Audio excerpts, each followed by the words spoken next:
আমাদের স্ট্যান্ড খুব ক্লিয়ার, 1,10,000 কেন 5,10,000 দিন, চাকরি দিন, শিল্প আনুন, কর্মচারীদের শিক্ষকদের ডিএ মেটান, পেনশনার্সদের ডিএ মেটান, পরিযায়ী শ্রমিককে ফিরিয়ে এনে কাজ দিন। 5,000 টাকায় কিচ্ছু হয় না। 1 কুইন্টাল চালের দাম 3,500 টাকা। একটা বাচ্চাকে ভালো করে পড়াতে গেলে স্কুলে রেখে, হোস্টেলে রেখে, গাড়িতে যাতায়াত করতে গেলে 4 থেকে 5,000 টাকা বাচ্চার পিছনে খরচ হয়। কিচ্ছু হয় না। আপনি এগুলো করে বাকি দান খয়রাতি করুন। বামের সময় মাথায় পিছু আপনার মাথায় ঋণ ছিল 19,000 টাকা।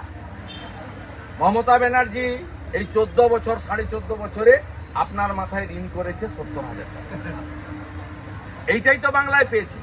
একদিক দিয়ে আপনার উপরে ঋণে চাপাচ্ছে, কারণ চিরদিন তো উনি থাকবেন না, বাংলার ঋণটা রয়ে যাবে।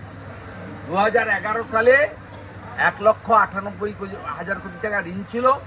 তখনকার জনসংখ্যা অনুযায়ী 19,000 টাকা মাথা পিছু ঋণ ছিল। আজকে 2025 সালে ঋণের পরিমাণ 7 লক্ষ কোটি টাকা। একটা পরিবারে যদি 5 জন থাকেন, 3.5 লক্ষ টাকা ঋণ নিয়ে আপনি হাঁটছেন। আজকে যে বাচ্চাগুলো ভূমিষ্ঠ হচ্ছে বাংলার মাটিতে, প্রত্যেকের মাথায় 70,000 টাকা করে ঋণ নিয়ে করছে। আপনি এইসব করছেন, খেলা মেলা সব করুন। 1,10,000 কার পকেট কেটে কি করছেন সবাই জানে।